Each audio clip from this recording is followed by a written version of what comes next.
Hello, everybody. Welcome, welcome. It is so great to see you all here, ready for a really exciting and interesting conversation, which I admit I have to learn so much more about myself. And I'm really excited to be able to lead this conversation with you, which by the way, has one of the most international panels I think we've ever had at Wonderful. And that means a lot because we're a community of travel creators and travelers. So come on in. I see people already dropping in comments of where you are around the world. Continue to do that. Let us know where you are, where you're tuning in from.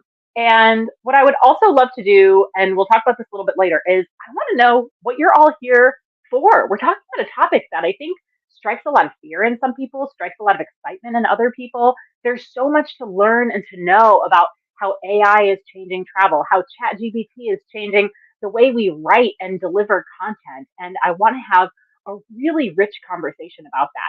But before I do, let me give you a little intro of myself and why we're here, because some of you are probably like, who is this super high energy woman just like talking at me? My name is Beth Santos. I am founder and CEO of Wonderful. In this picture, my hair is much shorter. I have not cut it since the pandemic, and I am just, you'll see our panel, we're all just loving our long hair. So long hair is in these days.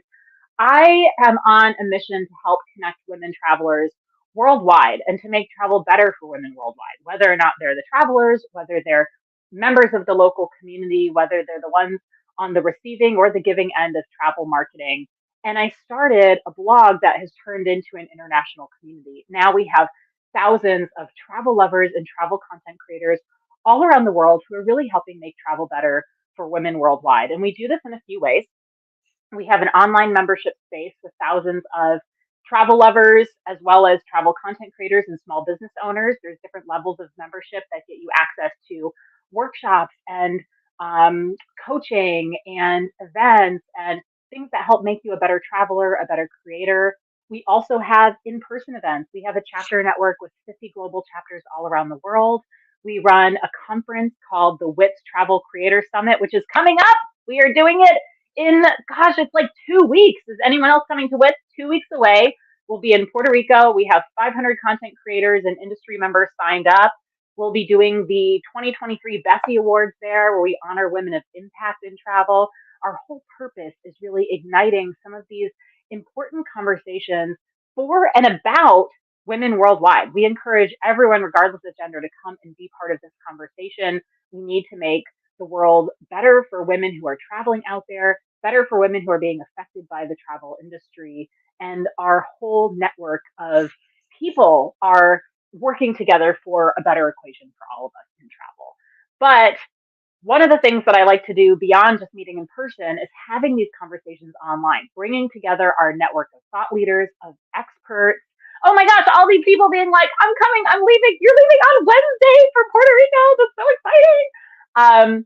People who are experts, we don't need to be together in person, even though we love it, to convene and to talk about some of these issues. So we're going to talk about them here and now. We do these public facing events twice a month. Usually one is focused on travel, travel tips, packing, points. What else have we done? All sorts of great stuff. And then a second time each month, we'll do something focused on content creation and small business. That is the general focus of this event today. We're going to talk with a little bit more of a content creation business lean, but AI is affecting people regardless of if you're working with it professionally or not. So this will be interesting and valuable for all of us. And before we get started, I do have to give a big thank you to our brand partners, Allianz and Foders. They've made a commitment to supporting Wonderful and our work. We appreciate them. I highly recommend you check out what they're up to these days. And thank you for supporting Wonderful and supporting all we do. Okay, I think, unless I hear any complaints from everybody in the back end who's watching, that we are ready to bring our panel up here. And that's talking just me. I want to introduce you to three really incredible women who are utilizing AI in different ways in their businesses and can really help us to shed light on what should we be thinking about when we think about AI, when we think about ChatGPT. How is this affecting creators? Is this the end of content creation? Is this the beginning? Are we in a moment of change? Is this same as usual? What's going on here? So one at a time, I'm going to do a little bit of bragging and introduce everyone that's coming in. So our first panelist is Iwona Fluta, an award-winning entrepreneur and founder of the Ministry of Creativity LLC, a Swiss-based enterprise committed to promoting creativity worldwide through innovative experiences, business approaches, and strategies. Iwona's on a mission to inspire individuals and teams to embrace their creativity and unlock their full potential with online and offline experiences that are tailor-made for individuals and teams. Her passion for creativity is palpable, and she believes that creativity is the key to success in any field. She often says creativity is everything, and she strives to instill this belief in everyone she works with. Welcome, Iwona. Hold on, I got to get you up on here. There you go. How are you? Hi, I'm doing great. Thank you. I'm so amazed by the community you created, Beth. Thank you for having me today. Thank you so much for being here. I love the map behind you. That's you're very on brand today. She's like, of course I am. Great. All right, let's bring in our second panelist, Lysia Santos, who, by the way, is not my cousin, though that is the inside joke around here. Lysia is a former journalist, travel lover, and mom of three turned tech founder. Her passions merged into a family friendly marketplace that connects travelers with local Instagram influencers to create personalized itineraries focused on local authenticity and the traveler's own needs and expectations rather than popular prepackaged attractions. Lysia is a TechCrunch alum, How I Built This Fellow, Babson WinLab alum, woo, WinLab, and has faced the challenges of being a non-technical founder, creating a travel tech platform that's scaling beyond the US borders and thriving even in the world post-COVID with her company, CityCat. Lysia, let's bring you up on here. Welcome, welcome, Hi. cuz. Thank you. So great to be back here with the community. This amazing community. I love you guys. I It's hope I so can great to contribute. have you. I hope I can contribute. Give me a break. Of course you're going to contribute. All right, let's get your third person in here so that we can start this conversation. I am so happy to bring back a friend of mine, a valued member of this community, Bex Shapiro, head of brand and content at Ultimate, Europe's leading AI-powered platform for companies looking to scale and streamline their customer support. They just launched Ultimate GPT using the technology behind ChatGPT to provide more human-like automated interactions and count travel players such as Get Your Guide and Iceland Air as part of their customer base. A Brit based in Berlin, Bex is passionate about inclusivity in tech, sustainability in business, and posting myriad millennial esque brunches on Instagram at Bex Shapiro. Bex, welcome to the conversation. Hello, thank you for having me. It is so exciting to be here, particularly because I used to work in travel before working in AI and loved collaborating with Wonderful in the past. Well, and it just worked out so nicely. I love when we bring back people that we know and love from someplace and they've progressed to other parts of their career. And now you've got this amazing knowledge of travel industry marketing and AI. And I think this is going to be such a great conversation. And I also wanted to say, we as a team actually were talking about this when we were getting ready for this event, where we were looking at other panels that had been talking about AI and talking about ChatGPT, and every single one of the ones that we found was an all male panel.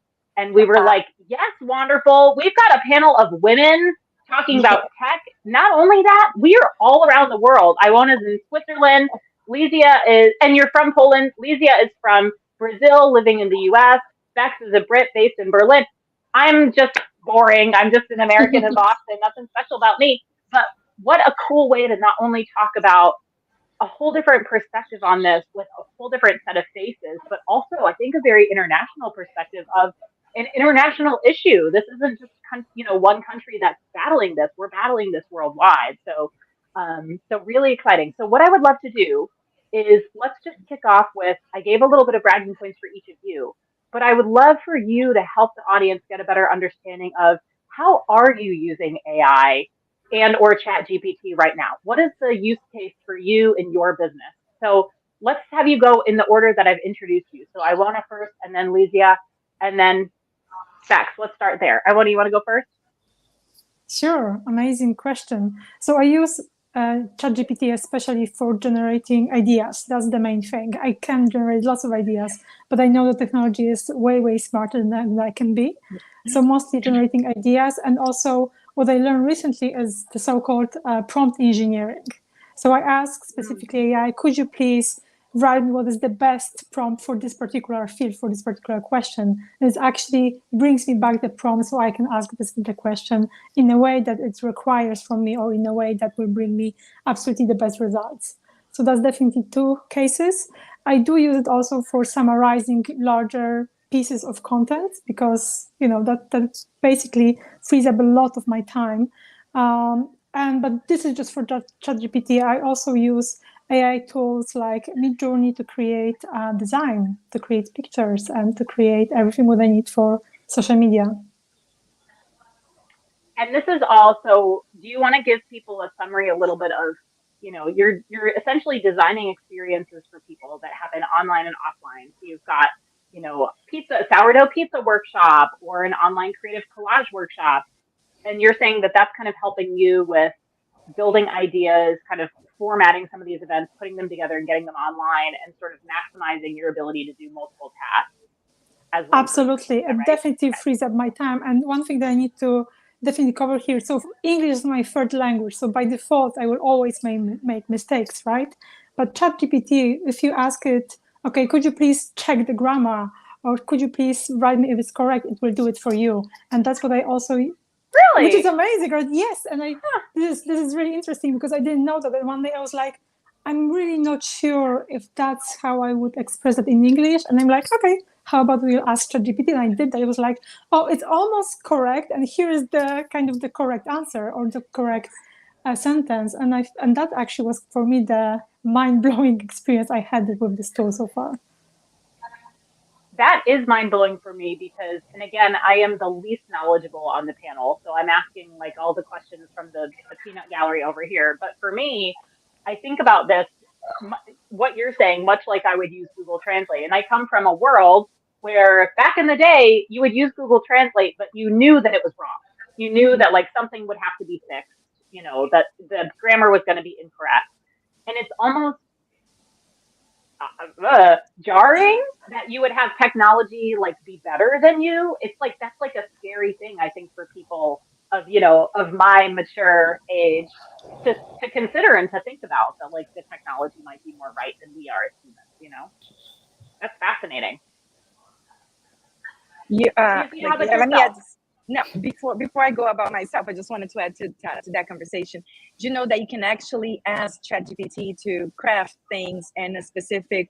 Well, actually, it's multilingual. It speaks all the languages, but you can also ask them to create as content in somebody else's voice. So you could say, rewrite this for me, how Obama would say it. And it gets That's like correct, Obama's ways of saying things, and then it will give you the messaging in that specific voice. It's really crazy what you can do with it. Wow, that is. Yes.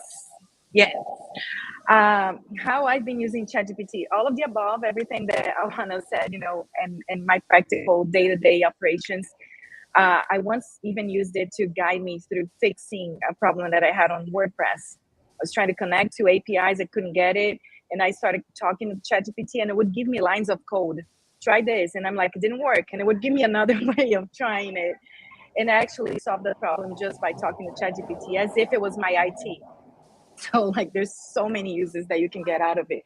But the main thing that we've done here at CityCat, as Beth mentioned, we're connecting people, and it caught our attention, of course. Like when people started talking about ChatGPT replacing people, we had to check it out. And as a journalist, to me, it was very interesting talking to it. I kind of talked to it as if I was interviewing ChatGPT the first time that I interacted with it. I wanted to know what was the capability. And then we had this idea within the team. We wanted to see how far we can go with it. We're all about authenticity. We're talking a lot about second destinations right now. And we researched and we found out there was no guidebook written by ChatGPT yet. So we actually did that. We created the first travel guidebook written 100% by ChatGPT. We just gave it prompts and it responded to our prompts, and we got all that content, and we turned it into a coffee table book That's it's a list of second destinations around the world, so places that are not so famous in all the continents, all based on suggestions by ChatGPT. Actually, it's 100% written by ChatGPT. We just added cool images and we made it beautiful, but it's the first one written by it. So that's our main usage right now. I'd love to drop. Can I drop the link here? It's it took us to write the book 3 hours. Wow. And then of course we added it, we fact checked and all of that, but the whole writing process, that was it. Then with design, it took maybe a week and a half. So in less than 2 weeks, we had a book published on Amazon live. Wow. Crazy. And Rebecca on the wonderful team who's listening on the back end, I see, Lizia, that you just dropped that link, which is great. Rebecca, if you don't mind, can you take that link and put it in a link shortener for us? Because I think there is a, thank you, Rebecca. There's like there is a, what am I trying to say? A character limit. And so it separated it into 2. So we'll have Rebecca do all the behind the scenes work for us. Thank you. Thank you. Bex, let's get some of your info here. How are you you're using it professionally with some major travel brands. Tell us more about the use case that you're working with. Yeah, so I think I can almost speak to 2 use cases, how we use it as a company and then how I use it in my team at work, because I actually manage the content writers, who are B2B writers at work. So I think it's kind of 2 interesting use cases here. Cool. But before that, I think it's just worth saying that already there's so many varied use cases that have come up that I think it really has shown that the world is your oyster, and the way you approach it, the questions you ask it, can really manifest itself in so many different interesting outcomes that it shows that you can really choose your own adventure when it comes to it. And for me, that shows that, humans are in control of the outcome that they get. It doesn't need to be this fear-based taking over sort of dialogue.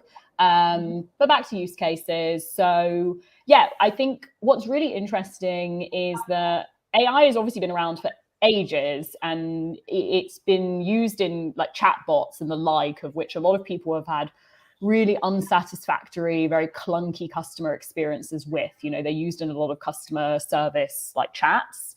But what I think a more interesting use case is, and a lot of our travel customers use it, is something that we actually call process automation or ticket automation. So it's not on the front end of chat so much. It's actually in the sort of routing and categorizing of the different requests that come through and helping them get to the right department or outcome faster.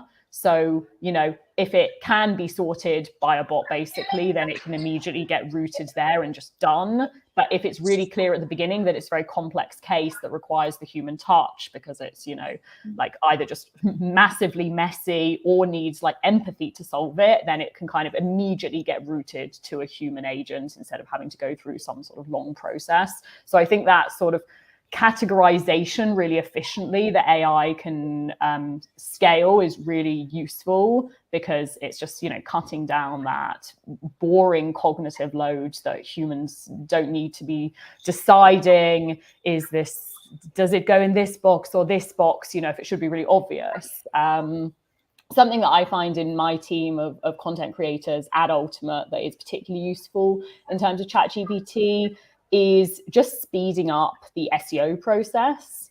I think, obviously content creators are no stranger to the importance of keyword research and wanting to make sure that the right headings are involving that keyword, and that, the content they create can go into the featured snippets of Google, so it has more chance of being seen by the algorithm. And I think that is actually really a time-consuming process if you do it really thoroughly and properly. And so the prompts of asking ChatGPT for, provide me the top keywords for this topic, provide me suggested headings, provide me a suggested flow for this article. So sort of, the SEO and the structure of it, I think, a really strong use case for us, and something that we do a lot and are doing really well SEO-wise. So hopefully it's paying off. I think it's interesting how, you're talking about primarily how you're saying AI has been around And I know Ultimate.ai is doing a lot of customer service work and chatbots, and it's funny, I actually think that we've had a shift in the last couple of years where now like AI is almost the expectation and a person is like the surprise, like we have a chatbot on the Wonderful site and it's tended to by a person and people will get mad if they don't hear back from us in a few seconds. And we'll be like, this is a real person with a life who like can only get back to you so fast. Like they think it's a bot. And they'll be like, why are you, and we're like, we're actually a person texting you from my phone, and so I think it's interesting that like we have, whether we realize it or not, we've kind of shifted as a society that's expecting that AI first, and then like the human on the other side is kind of like surprised to us. I'm curious. There is some really good activity going in the chat, and I see some questions, and I promise I will get to them. There's some really good ones in there.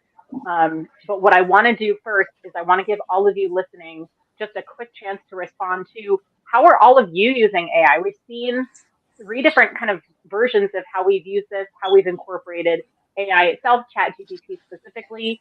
Are you using it in your work? How are you using it? I would love to see some thoughts along the way.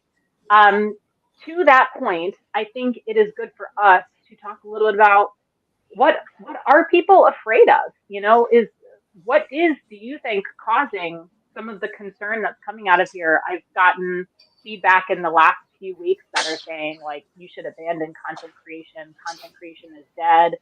Is content creation dead? Do content creators have something to worry about? Somebody like who wants to respond first about this? I want to go ahead.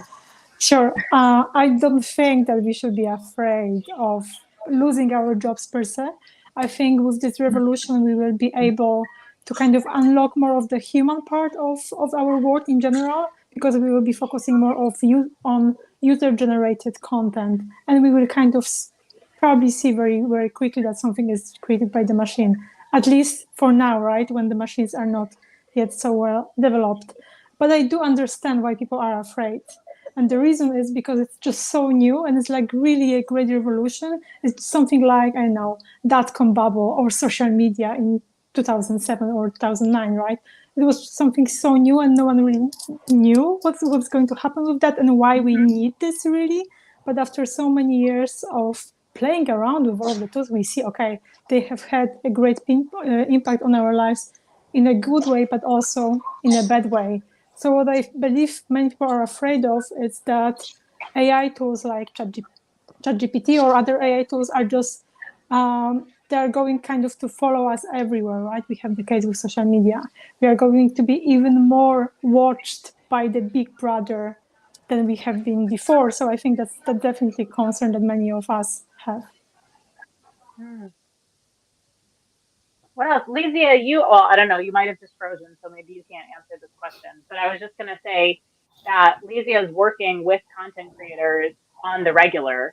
And something I want to address in here that I think all of us might be able to speak to, and it's the comments are like blowing up with some of the questions here because there is this concern, I think, from the content creator side of either one of two things could happen. One of many things could happen, but for the sake of simplicity, let's say one of two.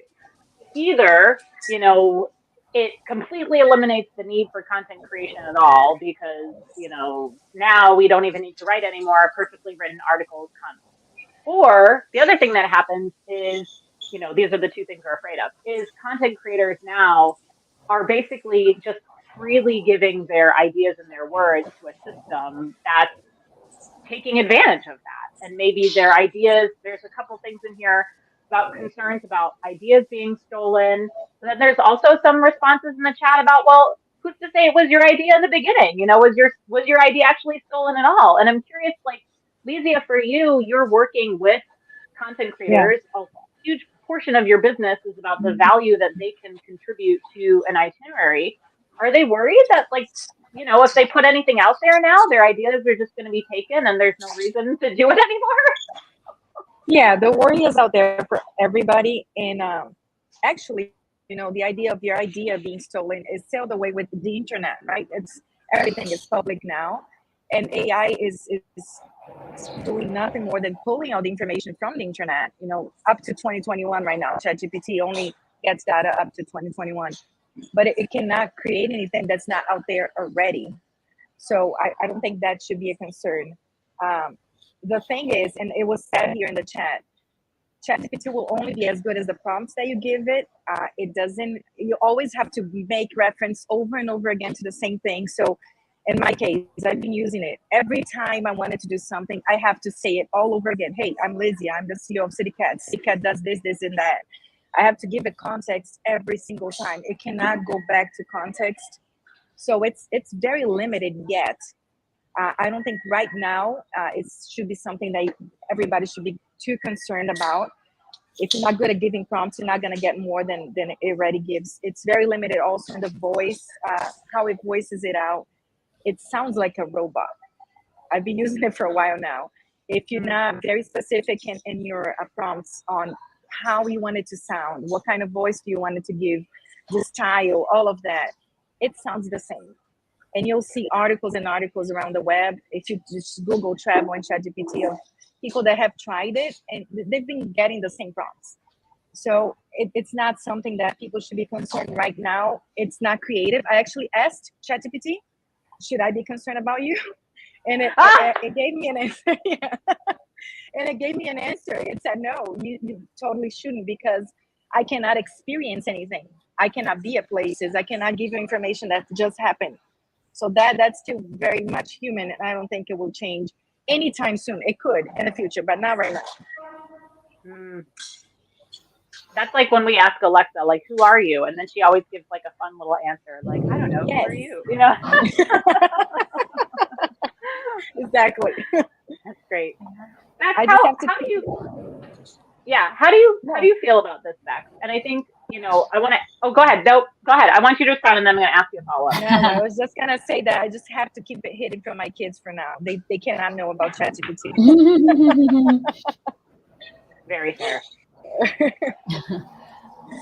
I think it's really interesting seeing the challenges and fears now that ChatGPT has hit the mainstream compared with before it hit the mainstream, because it's kind of just shown to me that whatever technology you have, there's going to be a level of fear about it, simply because I think it is probably human nature to fear the unknown, and it isn't, normalized in our society yet.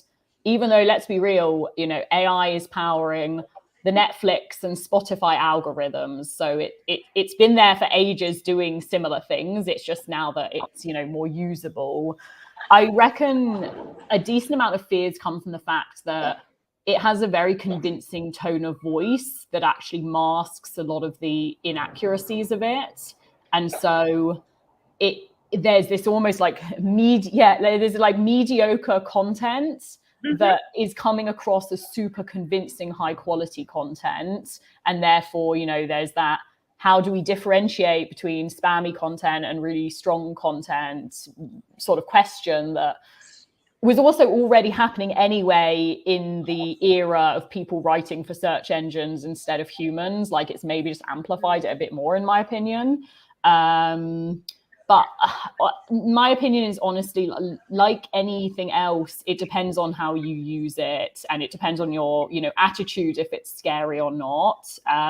Having worked in AI for the last 2.5 years, the consensus has always been that, like, humans and AI working together creates the best outcomes. And I just don't think that is going to change ever, to be honest, because they do totally different things.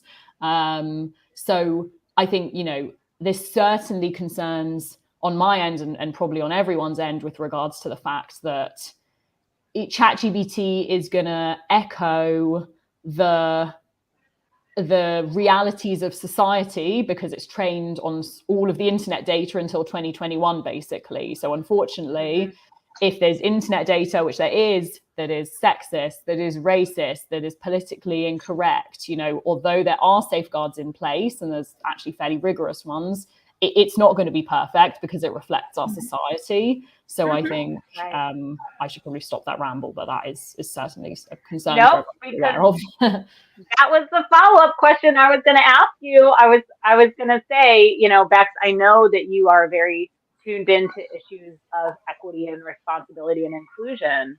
And I know there are concerns. I know HM has brought up a couple of notes in here too about skeptical about bias. Are things actually inclusive, especially when we're talking about travel? And I'll give you, a personal case. What's wonderful is we are always battling like the top 10 most safe places for women travelers lists. Those lists, in my opinion, are jumping. Like you can't not rank a place.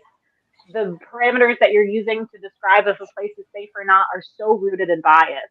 And yet you could see just the sheer quantity of those articles existing affecting how something would, then spit out that information and continue to perpetuate an issue.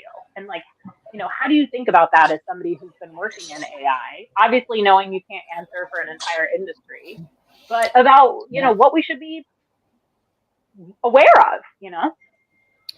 I think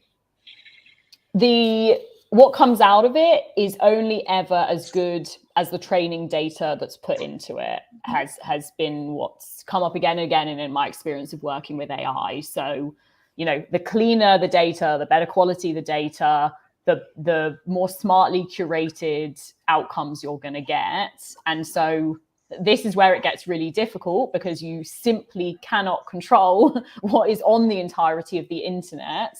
And I think it then has to become, you asking yourself, okay, let's focus on what I can control. What can I do to ensure that I'm using it in an ethical way, that I'm using it in an equitable way, that I am, if I am using a source, that I am quoting it and sharing it, and that my intentions are good, basically. I'm not trying to scam someone or game the system, that, I'm just personally using it to maybe speed up my efficiency, or instead of spamming a boyfriend or friend when you want to, brainstorm out loud, you're using ChatGPT and you're saving the eardrums of a neighbor or something.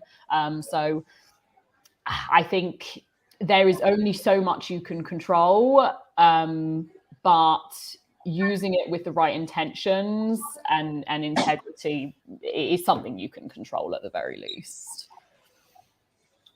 The other, Lizia, were you going to say something? Yeah, I was just going to add that, as she said, it's only as good as the data that it's fed into it. And with ChatGPT exclusively, it's not different from a Google search. And that's the whole value. We sell with CityCat. We say, when you Google, you get in the first 5 pages just the top 10 things to do in any destination, because that's what's being sponsored. And they just get, the bigger players just get more exposure than the little guys. But then if you go farther in the Google search, you get access to more authentic information. Not different with ChatGPT. It's getting the information from the internet, and it's prioritizing what's already, everybody knows. So if you search, and I've seen many articles about it, if you search, where should I go if I'm, if I want to rest or something like that, it'll just give you whatever everybody knows. Just go to Bali, go to whatever destination, the ones that are already very famous.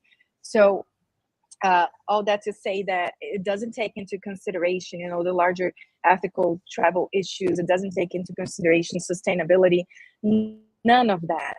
So at the end of the day, it could even contribute to over tourism, because it just send people to the same place, more people to the same place, give people the same information.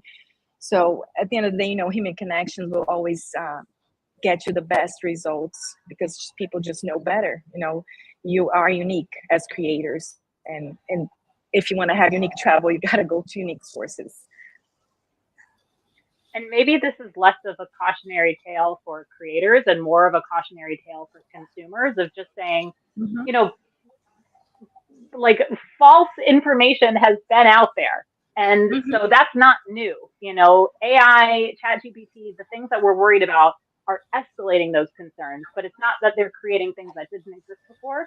But maybe we also need to be thinking a little bit more about how we're educating our consumers to be reading and digesting and understanding and critiquing information, and making sure that we're not knowing now that the risks are higher, or, some misconceptions to be further perpetuated. How can we make sure that consumers are looking at that? And I want to add into this too a really great comment that I saw earlier on that Rob put in about content creators as well, and the fact that people come to your site for you as much as for your content. And maybe, again, there's so many different things going on in my head, but maybe one thing to think about too is, as a content creator, leaning into that, leaning into your human, because nothing can ever replace your human, your humanity.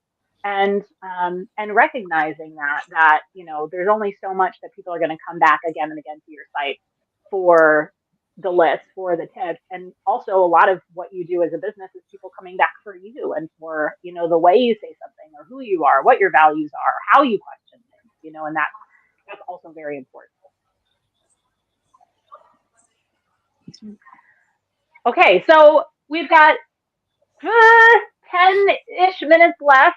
We have a wild and, well, not wild, but just wildly interesting conversation happening in the comments. Let's talk about what we should do moving forward. I mean, what should content creators be thinking about to better prepare themselves for what we see is like really just the beginning of, even more of like a widespread use of AI from the consumer front. What should we be thinking about now? Should we be already starting to learn things? Where should we go? Like, what do you think the next step should be for content creators, knowing that this is inevitable? I'm super happy to comment on that. I think we all actually should experiment as much as we can. That's always my approach for these things. Run different business sprints, really see what is working, what is not working. Use ChatGPT, fair enough. Use all of the other tools that are available. See which one is better per se, right? Based on your business sprints.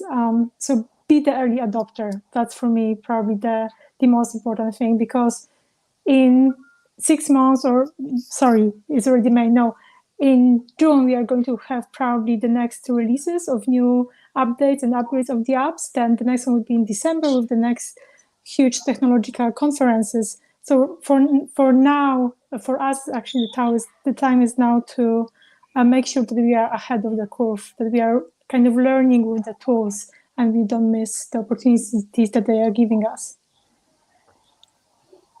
Yeah, if I can add to that, I agree. We tend to be afraid of new things, but this is actually a very useful tool.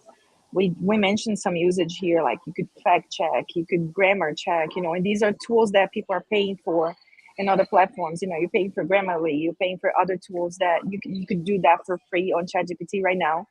Use it as a resource, and as it was said before in the comments as well. The main thing here is keep doing what you're doing, differentiating yourself, just being yourself, being human, bringing up your unique perspective, your unique voice, being creative. That cannot be done by AI.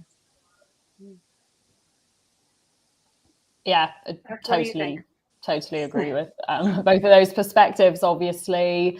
Going a little bit back to Beth's question about kind of equity and inclusion, I think that ChatGPT really can be utilized to add research that one kind of couldn't hope to do when they just have their own experience of a place. So I don't know, let's say you go to Lima and you want to publish a 48-hour guide to Lima or something. Great. Like you pepper in a bunch of anecdotes from your trip and your personal recommendations because your audience, trust your opinion, etc. But let's say you want to go one step further and you want to make sure that your content is inclusive for a bunch of different people consuming it. Let's say you're able-bodied, like you could be asking ChatGPT about, anything for wheelchair users to keep in mind.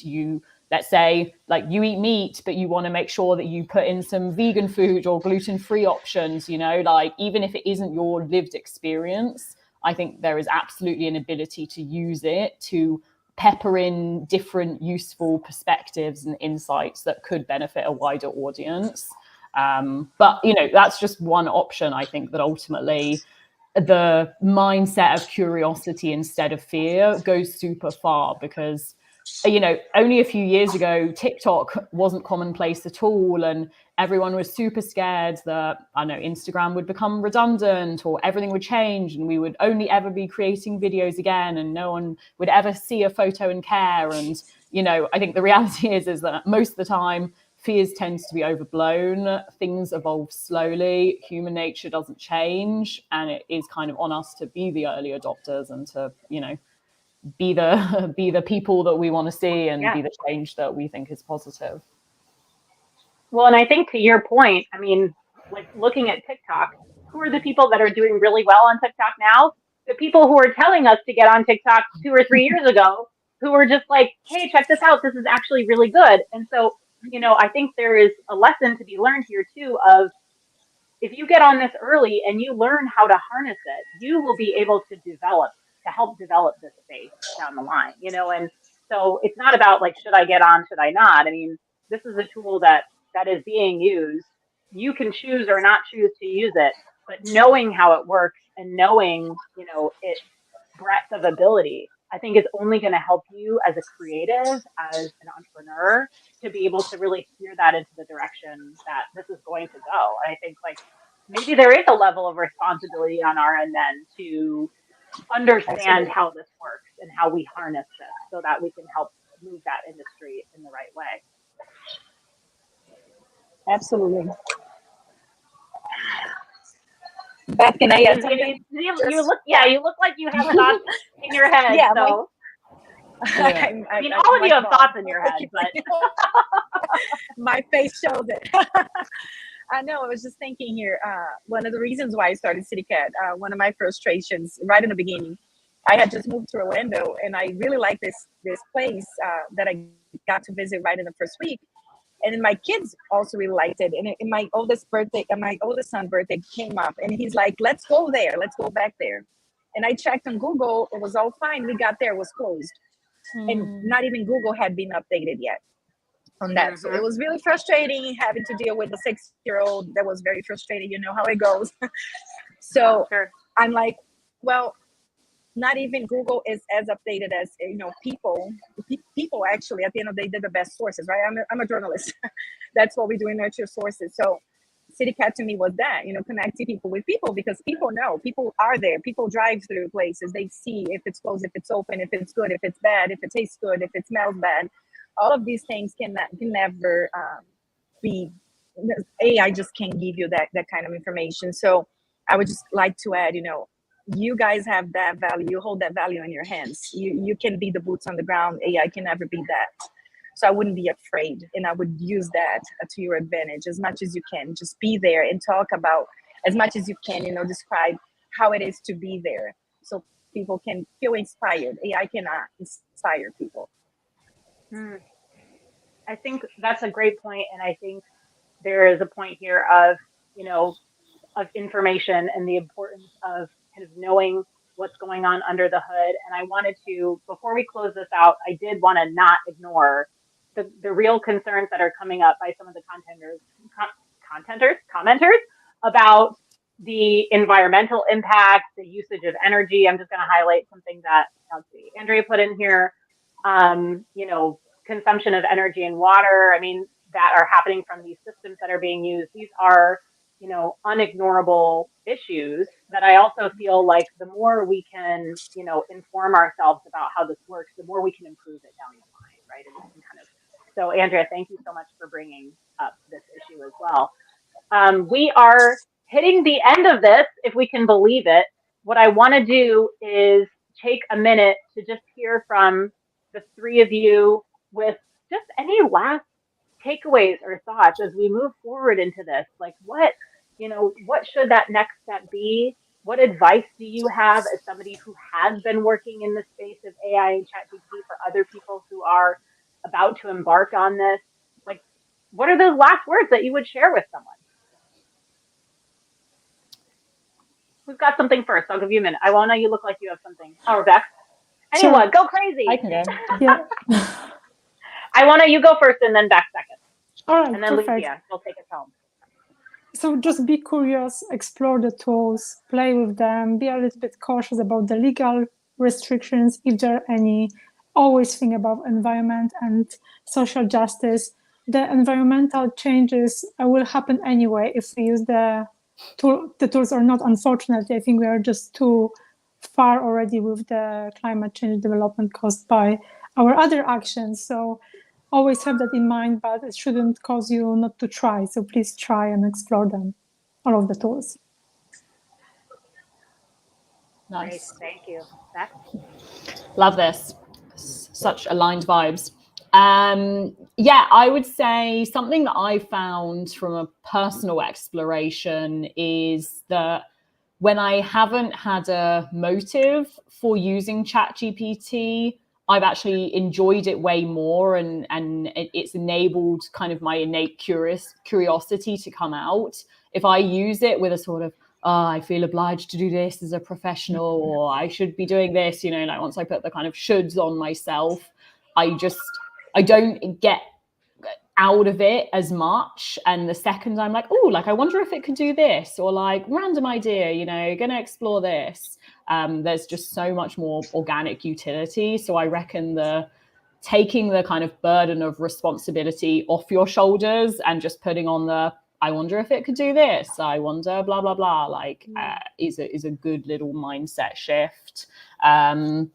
And yeah, I think honestly, like viewing it as an opportunity, not a threat, it is the only useful way in some ways to deal with change in life, because the only guaranteed thing in life is that things will change. And, you know, if we weren't having a panel about ChatGPT, we would be having a panel about something similar that has changed, you know, because like that's what humans talk about, and that's how progress occurs in society. It is through technological advancements, it is through humans using resources differently. And so I think